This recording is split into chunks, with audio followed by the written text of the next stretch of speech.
Okay, we're back. So some details on the motor. Like I said, there's a P90 F54 out of a turbo ZX car. I bought it a remote oil cooler, basically the head, the block, and the valve cover, and the remote oil cooler off of a guy of all things for about $60 because the guy was moving and he just wanted the stuff to go away. So I picked up a set of triple Mikuni 44s off of from Wolf Creek Racing. God, I can't remember the guy's name. Unfortunately, he passed away. But who ran the place that somebody else has picked up. But they ended up running me about $2,500. The rebuild, I think, when the dust settled, probably ran me about $5,000 between the rebuild and the headwork and that kind of stuff. The carbs have been port matched to the intake, and the intake had port work done to the head. Let's see what else. Let's just fire it up. And that's probably what you guys really want to see. Oh man. Okay, it's kind of warm today, so it's a little bit colder. It's a little bit grumpier. For those of you who have carbureted cars, remember what carbureted cars were like back in the day. You know what I'm talking about. There we go. There we go.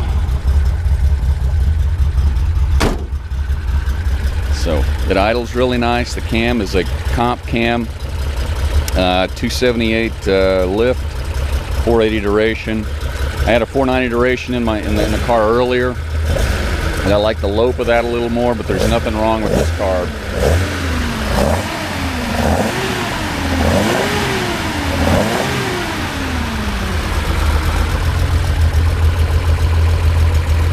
Anyway.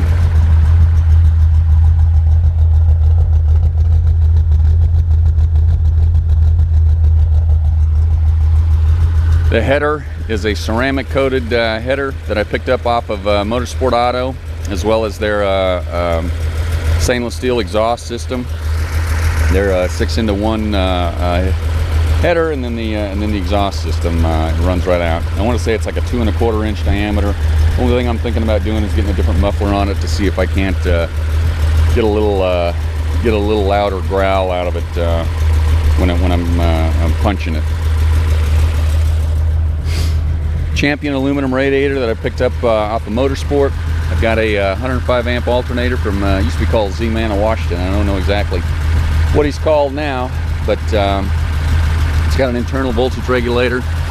On an earlier car, I had one of those give up the ghost, blew up the battery, and ate a hole through the battery tray area. So I'm trying to avoid that. I've also got the headlight upgrade from Dave Wolf and Z up in Washington. That worked out really well. I did that myself. It went pretty easy. I picked up these can be hard to find, these vents that flow air into where your feet are. Picked those up. Somebody was remanufacturing those. Can't remember exactly where or who, but I've had those on there about a year. I've also got a remote oil cooler. I'll do another video on that because I'm about ready to put that thing back on. It was leaking previously. I had to get a replacement filler for it, but that's the cooling vane setup for it. Real dear friend of mine, Chet. He mounted that up there, and I'm going to route it back in there here probably next weekend. This is a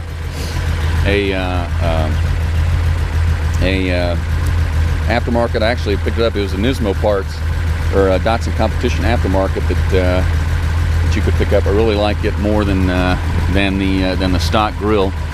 You got to tighten it up a little bit. The car was in an accident, so if you look right there, you can kind of see the frame rail right there, maybe bent a little bit. There's a little damage right there that you can see. I think the thing was in the front end. I don't know if it hit a log or something like that, but it's really obvious when you look here at this frame rail right here on the driver's side. You can see there's a little bit of or it may have been bent a little bit.